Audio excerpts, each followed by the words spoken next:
ഇവിടെ ആരും കാണാനില്ലല്ലോ. ഇവിടെ ഉണ്ടായിരുന്നു, ഞാൻ കണ്ടതാ.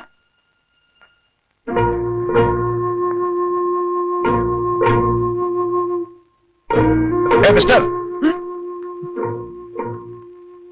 ഇവിടെ ഇവിടെ ഇവിടെ മനസമാധാനം തരില്ലേ? ഇവിടെയും മനസമാധാനം തരില്ലെന്ന് ചോദിച്ചാൽ ഞങ്ങൾ നേരത്തെ തനിക്ക് മനസമാധാനം തരാത്തവരാണെന്ന് തോന്നുമല്ലോ. എന്റെ ദൈവം ഇവിടെ ഉറങ്ങുന്നു. ഞാൻ കുറച്ചു നേരം ഒന്ന് ധ്യാനിച്ചോട്ടെ. അയ്യോ, ഇത് വല്ല കാവ അമ്പലം എന്ന് വിചാരിച്ചിട്ടാ. ഇതേ ദേ ഈ കുട്ടികളുടെ സ്ഥല. ആരുടെ സ്ഥലമാണെന്ന് ഞാൻ ചോദിച്ചില്ലല്ലോ. സാറേ, ഇവിടെ അമ്പലം ദൈവമൊന്നുമില്ല. ഇത് ഈ കുട്ടികളുടെ അച്ഛൻ മോഹൻദാസിന്റെ അമ്മ ശ്രീദേവിയുടെ അസ്ഥിത്തറയാ. നിങ്ങൾ എന്നെ തെറ്റിദ്ധരിച്ചു. നിങ്ങൾ ആരാണ്? അതറിയിക്കാൻ എനിക്ക് താല്പര്യമില്ല. പക്ഷെ ഒന്ന് ഞാൻ പറയാം. നിങ്ങൾ പറഞ്ഞല്ലോ ഇവിടെ ദൈവമില്ല, അമ്പലമില്ല എന്നൊക്കെ. പക്ഷെ എന്റെ ദൈവം ഇവിടെ ഉണ്ട്. നിങ്ങൾ പറഞ്ഞ മോഹൻദാസ് ആണ് എന്റെ ദൈവം. നിങ്ങൾ എന്റെ ഏകാഗ്രത നശിപ്പിച്ചു. ഞങ്ങളുടെ ഡാഡി നിങ്ങളുടെ ദൈവമാണെന്ന് പറഞ്ഞു. പക്ഷെ നിങ്ങൾ ആരാണെന്ന് പറയാത്ത എന്താ? പറഞ്ഞാലും നിങ്ങൾക്കാർക്കും മനസ്സിലാവുകയില്ല. അദ്ദേഹം ആക്സിഡന്റിൽപ്പെട്ട് ഈ ലോകത്തോട് യാത്ര പറയുമ്പോൾ ഞാൻ ഒമാനിലെ ഇബ്രി എന്ന് പറയുന്ന സ്ഥലത്തായിരുന്നു. ആ നിമിഷം അവിടെ നിങ്ങോട്ട് പറക്കാൻ ഞാൻ കൊതിച്ചു. പക്ഷെ ചിറകറ്റ പറവയ്ക്ക് പറക്കാൻ എങ്ങനെയാവും? എയർ ഇന്ത്യ സമരം പോട്ടെ, വരിക, നമസ്കരിക്കുക, പോവുക, അത്രേ ഉദ്ദേശിച്ചുള്ളൂ. നിങ്ങൾ ആരാണെന്ന് പറഞ്ഞിട്ട് പോകൂ. മോഹൻദാസുമായി എന്താണ് ബന്ധം? എന്തിന് ഞാനത് നിങ്ങളോട് പറയണം? നിങ്ങളുടെ പേരെങ്കിലും ഒന്ന് പറഞ്ഞിട്ട് പോകൂ. എന്തിന്? ഒരാകാംക്ഷ, അത്രമാത്രം. ഒരു പേരിൽ എന്തിരിക്കുന്നു? എങ്കിലും പറയാം. മറ്റുള്ളവർ എന്നെ വിളിക്കുന്ന പേര് ബാബുരാജ് എന്നാണ്. ഓ മൈ ഗോഡ്, നിങ്ങളാണോ ബാബുരാജ്? മോഹൻദാസിന്റെ ഏറ്റവും പ്രിയപ്പെട്ട ബാബുരാജ് നിങ്ങളാണോ? എന്നെ പോകാൻ അനുവദിക്കൂ. ഇനി നിങ്ങൾ ഒരാളെ മുന്നോട്ട് വെക്കാൻ പാടില്ല. എന്റെ മക്കളെ, ഈ മനുഷ്യനെ പറ്റി ഒരുപാട് പറയാനുണ്ട്. ആരാണ് അങ്കിൾ? ഒറ്റ വാക്കിലൊന്നും പറയാൻ പറ്റില്ല. ബാബുരാജിനെ നമ്മൾ വിടാൻ പാടില്ല. പിടി വിട്ടാൽ പിന്നെ ഇയാളെ കിട്ടില്ല. എന്തായാലും പിടിയിട്ടാ പുള്ളിയാ? പിടി വിട്ടുകൂടാത്ത പുള്ളിയാണ്. മിസ്റ്റർ ബാബുരാജ്, നിങ്ങൾ ഈ അനാഥരായ കുട്ടികളുടെ മുഖത്തേക്കൊന്ന് നോക്കൂ. നിങ്ങളുടെ പിതൃതുല്യനായ മോഹൻദാസിന്റെ കുട്ടികളാണിവർ. നിങ്ങൾക്ക് ഈ കുട്ടികളോട് ചില കടപ്പാടുകളൊക്കെ ഇല്ലേ? നിങ്ങൾ ഇവരെ ഒന്ന് ആശ്വസിപ്പിച്ചിട്ടെങ്കിലും പോകൂ. സ്വയം ആശ്വസിക്കാൻ കഴിയാത്ത എനിക്കങ്ങനെ മറ്റുള്ളവരെ ആശ്വസിപ്പിക്കാനാവും? പ്ലീസ് മിസ്റ്റർ ബാബുരാജ്, ഈ കുട്ടികൾക്ക് വേണ്ടി ഞാൻ നിങ്ങളോട് യാചിക്കുകയാണ്. ഓക്കെ, അല്പസമയത്തേക്ക് മാത്രം. Thank you, thank you. മോളെ, ഞാൻ ചോദിക്കുന്നത് വേറൊന്നുമല്ല. എന്തൊക്കെയായാലും ഇവറ്റകൾ അന്യന്മാരല്ലേ? അന്യന്മാരെ കിടപ്പുമുറി കയറ്റി കിടത്തുന്നത് അത്ര ശരിയായിട്ടുള്ള ഏർപ്പാടല്ല. അത്രേ ഞങ്ങൾ പറയുന്നുള്ളൂ, അല്ലേ? പിന്നെ ഒരു മര്യാദ വേണ്ടേ? വരിക, കാണുക, പോവുക, അത് ന്യായം. അച്ഛന്റെ എത്ര വലിയ സുഹൃത്തായാലും അത്രേ പാടുള്ളൂ. ആദ്യം ഉച്ചയ്ക്ക് പോകുന്നു വിചാരിച്ചു, പിന്നെ വൈകുന്നേരം പോകുന്നു വിചാരിച്ചു. ഇതിപ്പോ രാത്രി നേരെ എത്രയായി? ഇതെന്താ ഇവന്റെ ഒക്കെ തറവാടാ? അയ്യേ. അതെ, എന്താ? മോഹൻദാസ് സാർ ഉള്ളപ്പോഴും വക്കീൽ സാർ ഇവിടെ വരാറുണ്ട്. 10-15 ദിവസമൊക്കെ താമസിച്ചിട്ടേ പോവാറുള്ളൂ. ആ, നേരത്തെ അങ്ങനെ ഒരു ശീലം ഉണ്ടാക്കിയതാ കുഴപ്പമായത്. എന്തു കുഴപ്പം? അവര് തമ്മിലുള്ള ബന്ധം എങ്ങനെയാ? മോഹൻ സാർ ഒരു ഗതിയില്ലാതെ കോഴിക്കോട് അലിഞ്ഞു തിരിഞ്ഞു നടക്കുന്ന സമയത്ത് ഈ വക്കീൽ സാർ പല സഹായങ്ങളും ചെയ്തിട്ടുള്ളതാ. എനിക്ക് ഈ പഴംപുരാണൊന്നും കേക്കണ്ട. കുട്ടികളുടെ അമ്മാവൻ എന്നുള്ള നിലയ്ക്ക് എനിക്ക് ഇതിൽ ഇടപെടാതിരിക്കാൻ പറ്റില്ല. എന്താ പ്രശ്നം? ഇയാള് തന്നെ ഇവിടുത്തെ പ്രശ്നം. അങ്കിൾ, നീ മിണ്ടരുത്. എത്രയോ കുറ്റവാളികളുടെ മനഃശാസ്ത്രം ശരിക്കും മനസ്സിലാക്കിയിട്ടുള്ളവനാണ് ഞാൻ. ഇയാളെ കണ്ടപ്പോഴേ എനിക്ക് മനസ്സിലായി. മനസ്സിലായി. വലിയ വിശേഷമൊന്നും പറയണ്ട. മോഹൻദാസ് ഉണ്ടായിരുന്നപ്പോ ഈ വീടിന്റെ 4 അയലത്ത് പോലും വന്ന് എത്തി നോക്കാത്ത താൻ കൂടുതലൊന്നും പ്രസംഗിക്കണ്ട. എനിക്കെല്ലാം അറിയാം. ഇയാൾക്കൊന്നും അറിയില്ല. ഞാൻ ഇവിടെ കാലുകുത്തിയ ആ നിമിഷം എന്റെ അമ്മ ആത്മഹത്യ എന്ന് പറഞ്ഞു. അതുകൊണ്ട് ഞാൻ വന്നില്ല. മോഹൻദാസ് ഇയാളെ ഈ ഗേറ്റ് കടത്തിയില്ല. ആരും മോഹൻദാസാ? അല്ല, ഭഗവൽദാസ്. ശ്രീദേവിയും മോഹൻദാസും തമ്മിലുള്ള ബന്ധം പൊളിക്കാൻ സകല പാരയും വെച്ച വിഷജീവിയല്ലോ താൻ. സൂക്ഷിച്ച് സംസാരിക്കണം. Uncle please. മോള് വെറുതെ ഇരിക്കെ. സത്യം നിങ്ങളും കൂടി അറിയണല്ലോ. ആ ബന്ധത്തെ ഞാൻ എതിർത്തിരുന്നു. എന്തുകൊണ്ട് എതിർത്തു? അവരുടെ സ്നേഹത്തിന് എന്തുമാത്രം ആഴമുണ്ടെന്ന് അറിയാൻ വേണ്ടി എതിർത്തു. നല്ല ആഴമുണ്ടെന്ന് മനസ്സിലായപ്പോ കല്യാണത്തിന് സമ്മതിച്ചു. അല്ലേ ശാന്തേ? ആ, അതെ. ആര് സമ്മതിച്ചു? ഞാൻ സമ്മതിച്ചേ. ഇയാള് സമ്മതിച്ചെങ്കിൽ പിന്നെ എന്തിനാ അവർ ഒളിച്ചോടി? അമ്മയ്ക്ക് ഭയങ്കര എതിർപ്പായിരുന്നു, പറഞ്ഞില്ലടോ. അതുകൊണ്ട് ഞാൻ തന്നെ പറഞ്ഞത് ഒളിച്ചോടിക്കോളാൻ. തനിക്കറിയോ, അന്ന് ചാലക്കുടി കോഴിക്കോട്ട് ഫാസ്റ്റ് പാസഞ്ചറിൽ 18 രൂപ 30 പൈസക്ക് ടിക്കറ്റ് വാങ്ങി 2 പേര് കയറ്റി വിട്ടു ഞാന്. ശുദ്ധ നുണ. അങ്ങനെ ഒരു സംഭവമേ മോഹൻദാസ് പറഞ്ഞിട്ടില്ല. പറയില്ലല്ലോ. ആ സംഭവം ചെവി അറിയരുതെന്ന് അപ്പൊ തന്നെ ഞാൻ അവനോട് പറഞ്ഞിരുന്നു. അല്ലെങ്കിൽ തന്നെ തന്നോട് ഇതൊക്കെ പറയാൻ താൻ ആരാ? അവന്റെ അമ്മാവനോ അളിയനോ?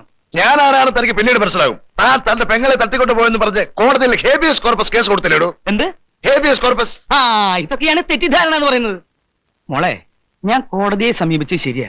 എന്തിനാന്നറിയോ? അവർക്ക് പോലീസ് സംരക്ഷണത്തോടെ കല്യാണം നടത്തി കൊടുക്കണമെന്ന് പറഞ്ഞു. നിർഭാഗ്യത്തിന് എന്റെ വക്കീലിന് സ്വല്പ കേൾവി കുറവുണ്ടായിരുന്നു.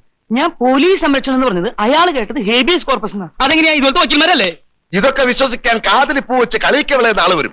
പോലീസ് സംരക്ഷണം ഹേബിയസ് കോർപ്പസ് ആയത്രേ. ഓഹോ, ഇങ്ങനെ കല്ല് വെച്ചെന്ന് പറയുന്ന ഒരു പോലീസുകാരനെ ഞാൻ ആദ്യമായിട്ട് കാണുക. നോണ പറച്ചിലല്ലേ തന്റെ തൊഴിൽ തന്നെ.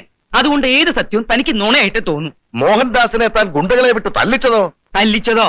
ആ ആ, ഈ പറഞ്ഞ ഒരേ ഒരു കാര്യമാണ് താൻ ഇത്രയും പറഞ്ഞതിൽ ആകെയുള്ള സത്യം. കേട്ടോ കേട്ടോ, മോഹൻദാസിനെ ഇയാൾ ഗുണ്ടകളെ അയച്ച് തല്ലിച്ചതച്ചു. നിക്ക് തല്ലിച്ചതിന്റെ സാഹചര്യം കൂടി കേക്ക്. തന്റെ ഭർത്താവ് ധീരനും ആണത്തുള്ളവനും ആയിരിക്കണമെന്ന് ഏത് സ്ത്രീയും ആഗ്രഹിക്കും, ഇല്ലേ? ആഗ്രഹിക്കും. അല്ലെങ്കിൽ ആ ദാമ്പത്യ ബന്ധം തകരും. ഞാൻ ഗുണ്ടകളെ അയച്ചു മോഹൻദാസിനെ തല്ലാനല്ല, തല്ലുന്നതായിട്ട് അഭിനയിക്കാൻ. ശ്രീദേവി കാണുന്നത് എന്താ? മോഹൻദാസ് നെഞ്ചൂക്കുള്ള 5 തടിയന്മാരെ ഒറ്റയ്ക്കിടിക്കുന്നതാ.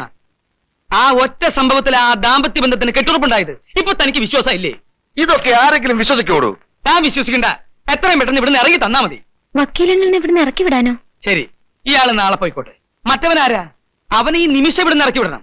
അവനൊരു കള്ള തിരുമാലിയാണെന്ന് എനിക്ക് അവനെ കണ്ടപ്പോഴേ മനസ്സിലായി. അവനെ പറഞ്ഞയക്കുന്നോ അതോ ഞാൻ അവനെ കയറ്റി പിടിച്ച് വെളി തള്ളണോ? തള്ളിക്കോ, പക്ഷേ അതിന്റെ പ്രത്യാഘാതങ്ങൾ കടുത്തതായിരിക്കും. അവൻ ആരാ? ഈ വീടുമായിട്ട് അവൻ എന്താ ബന്ധം? ഒരു ബന്ധമില്ല. എന്നെ ചൊല്ലി ആരും വഴക്കടിക്കണ്ട. ഞാൻ പോവുകയാണ്. മിസ്റ്റർ ബാബുരാജ്, എന്താണിത്? എന്നെ നിങ്ങൾ അതിഥിയായി ക്ഷണിച്ചിരുത്തി ഇപ്പോൾ അന്യനാക്കി അപമാനിക്കാൻ നോക്കുന്നു. ഞാൻ എന്നും അന്യനായിരുന്നു. അനാഥ മന്ദിരത്തിന്റെ ഏകാന്ത വരാന്തകളിൽ, തവളകളെ കീറിമുറിക്കുന്ന ബയോളജി ലാബുകളിൽ, എന്നും എവിടെയും അന്യൻ. മോഹൻദാസ് സാർ എനിക്ക് സ്നേഹം തന്നു. അദ്ദേഹത്തിന്റെ സ്വന്തക്കാർ ഇപ്പോൾ എനിക്ക് വിദ്വേഷം തരുന്നു. ഞാൻ പോകുന്നതാണ് നല്ലത്. നിൽക്കൂ മിസ്റ്റർ ബാബുരാജ്. മിസ്റ്റർ ബാബുരാജിന്റെ മനസ്സ് നൊന്താൽ ദാ അവിടെ നിന്ന് മോഹൻദാസിന്റെ ആത്മാവത് കാണും, ഞെട്ടും. ആ ആത്മാവ് നിങ്ങൾക്കാർക്കും മാപ്പ് തരില്ല. മിസ്റ്റർ ബാബുരാജ്, ഞാനാണ് പറയുന്നത്. നിങ്ങൾ പോകരുത്. വരൂ, വരൂ, വരാൻ.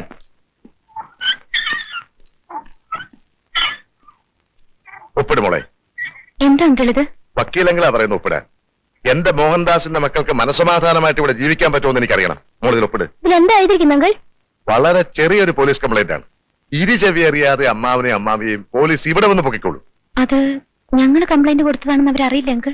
ഇല്ലല്ലോ, ഈ പെറ്റീഷൻ ഇവിടുത്തെ സർക്കിളിനെ ഒന്ന് കാണിക്കുകയുള്ളൂ, ഒരു വിശ്വാസത്തിന്. പിന്നെ അടിയോടി അടിയന്തിരമായ ഡ്യൂട്ടിയിൽ ജോയിൻ ചെയ്യണമെന്ന് പറഞ്ഞ് അയാളുടെ സ്റ്റേഷനിൽ ടെലിഗ്രാം വരും. അതൊക്കെ വക്കീലങ്ങൾ നോക്കിയോളാം. ഫോണിൽ ഒപ്പിട്ടേ. എങ്കിൽ കൂട്ടത്തിൽ ആ ബാബുരാജിനെയും ഇവിടുന്ന് ഇറക്കി വിടാം അങ്കിൾ. അത് മോനെ വേറെ പ്രശ്നമുണ്ട്. പ്രശ്നം എന്ന് പറയുന്നതല്ലാതെ എന്താ പ്രശ്നമെന്ന് അങ്കിൾ പറയുന്നില്ലല്ലോ. അയാൾ ആരാ അങ്കിൾ? ഡാഡിയായിട്ട് അയാൾക്ക് എന്താ ബന്ധം? പരിചയമില്ലാത്ത ഒരാൾ വീട്ടിനകത്ത് കിടന്നിങ്ങനെ കറങ്ങുന്നത് വല്ലാത്ത ഡിസ്റ്റർബൻസ് ആണ് അങ്കിൾ. യഥാർത്ഥ സത്യം ഞാനങ്ങ് പറഞ്ഞേക്കാം. മോളിങ് വാ. നിങ്ങൾ വേണ്ട, ഞാൻ പറഞ്ഞുതരാം. അല്ലെങ്കിൽ എല്ലാരും കേട്ടോളൂ. എന്തായാലും ഒരു ദിവസം നിങ്ങളെല്ലാം അറിഞ്ഞിരിക്കേണ്ടതല്ലേ. എന്റെ പൊന്നുകുട്ടികളെ, നിങ്ങൾ ആരും അറിയാത്ത ഒരു ഭയങ്കര സത്യം ഞാൻ പുറത്തുവിടുകയാണ്. നിങ്ങളുടെ അച്ഛൻ മോഹൻദാസിന്റെ ഒരു കിഡ്നി ഡാമേജ് ആയതും അത് മാറ്റിവെച്ചതും നിങ്ങൾ അറിഞ്ഞിട്ടില്ല എന്നെനിക്കറിയാം. ശ്രീദേവിയും നിങ്ങളും ഭയപ്പെടുമെന്ന് കരുതി മോഹൻദാസ് പറയാതിരുന്നതാ. കോഴിക്കോട് വെച്ചായിരുന്നു ട്രാൻസ്പ്ലാന്റ്. മരിച്ചു പോകുമെന്ന നിലയായിരുന്നു. അനാഥനായ ഈ ബാബുരാജ് ഒരു ചില്ലി കാശ് പോലും വാങ്ങാതെ അയാളുടെ ഒരു കിഡ്നി മോഹൻദാസിന് കൊടുത്തു. പക്ഷേ മോഹൻദാസ് അഭിമാനിയായിരുന്നല്ലോ. അയാൾ അന്നേ മനസ്സിൽ എന്തോ കണ്ടിരുന്നു. അനാഥനായ ബാബുരാജിനെ മോഹൻദാസ് പഠിപ്പിച്ചു, ബാംഗ്ലൂരിൽ ഒരു ജോലി വാങ്ങിക്കൊടുത്തു. ഇനിയാണ് ശരിക്കുള്ള സത്യം ഞാൻ പറയാൻ പോകുന്നത്. തന്റെ മകൾ മീരയെ ബാബുരാജിനെ കൊണ്ട് കല്യാണം കഴിപ്പിക്കണമെന്നായിരുന്നു മോഹൻദാസിന്റെ ഉദ്ദേശം.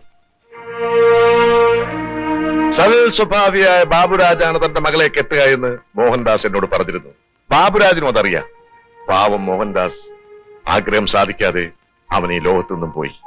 മീര ചേച്ചിയെ കെട്ടാൻ ഡാഡി ഇതുപോലെ ഒരാളെ കണ്ടുപിടിക്കുമെന്ന് വിശ്വസിക്കാൻ വയ്യങ്കിൾ. വെറും കറമ്പൻ, പൊക്കോ ഇല്ല, കാണാനും ഭംഗിയില്ല, സ്മാർട്ട്നെസ് 1% പോലും ഇല്ല. അത് അങ്കിൾ പറ, അയാൾ ചേച്ചിക്ക് മാച്ചാണോ?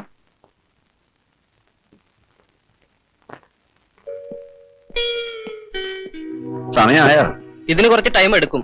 അല്ല, ചെറിയൊരു ചൊറിച്ചലുണ്ട്, അതുകൊണ്ട് ചോദിച്ചതാ. എന്തായി? എന്താവാൻ? അല്ല, ഫേസ് നല്ലപോലെ വിളിക്കണം. ഇവൻ ബോംബെ പോയി വല്ലാതെ കറുത്തുപോയി. കൂടുതൽ വിളിക്കണമെങ്കിലേ പെയിന്റ് അടിക്കണം, ഇല്ലെങ്കിൽ പുറമേയുള്ള തൊലി ചെത്തിക്കളയണം. ഒരു പണി ചെയ്യുമ്പോ ശല്യപ്പെടുന്നത് എനിക്ക് ഇഷ്ടമല്ല. ഇവൻ ശരിയല്ല. നമ്മളാരും ശരിയല്ല. ദിനകര, നീ പണ്ട് സ്കൂൾ യുവജനോത്സവത്തിന് ആരുടെ ഒരു കവിത ബൈഹാർട്ട് പഠിച്ചൊല്ലിയിരുന്നില്ലേ? പോവാ. അതൊന്ന് ഓർമ്മിച്ചു വെച്ചോ. ചിലപ്പോ ആവശ്യം വരും.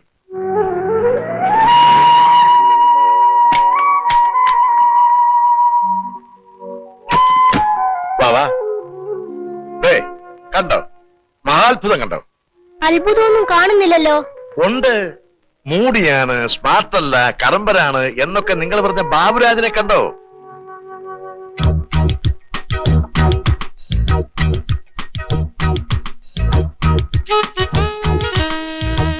അതാണ് മഹാത്ഭുതം. അയാൾ ഓടുന്നത് കണ്ടോ, ചാടുന്നത് കണ്ടോ, ആ സ്മാർട്ട്നെസ് കണ്ടോ? അയാൾ ഒറ്റയ്ക്ക് ഇങ്ങനെ കിടന്ന് ചാടുന്നതിന് ചാടുന്നത് എന്തിനെങ്കിലും ആകട്ടെ, അയാൾ ചാടുന്നുണ്ടോ അത് പറ.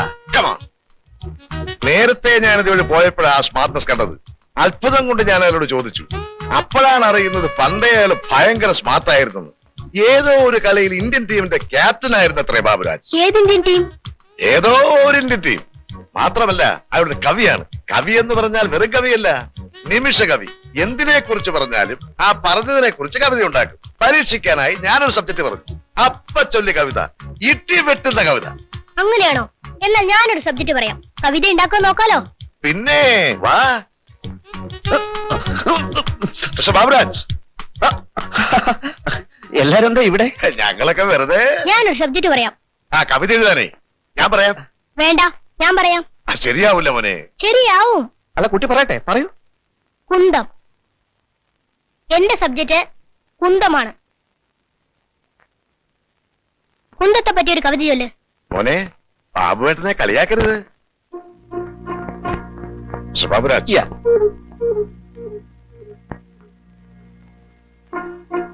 രണ്ട് പൂവിതൾ, ആ. പിന്നെ കുങ്കുമം, ആ. പൂഞ്ചിറക്, ആ. ഇതെല്ലാം കൂടെ ചേർത്തിട്ട് ഒരു കവിത ഉണ്ടാക്കും. പൂഞ്ചിറക്. ഉം.